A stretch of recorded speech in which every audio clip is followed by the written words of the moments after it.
Let me begin not with the history but with a question. If justice is delayed, is justice denied?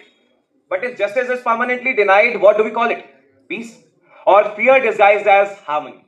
And this is the real debate against the Places of Worship Act 1991. The act assumes that 15th August 1947, a morally neutral date. But the question is, a neutral date for whom?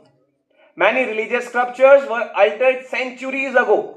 And by freezing the status at 1947, the act simply says if an injustice existed on the day of India became free, then it must remain forever. The injustice which was done without consent, without courts, and without any constitutional remedy must now be accepted as final. Is that the meaning of freedom? No. Now, let me pause the house here and take your attention somewhere else. Ayodhya. Evidence was examined, a constitutional verdict was delivered. And what followed? Not anarchy, not breakdown, not riots, but closure through law. So let me ask, and this is the turning point. If courts were trusted with Ayodhya, then why are we lacking in Kashi and Mathura? Why they are being denied even a hearing? Respected members, Article 25 simply gives every individual of Indian Constitution the right to religious worship.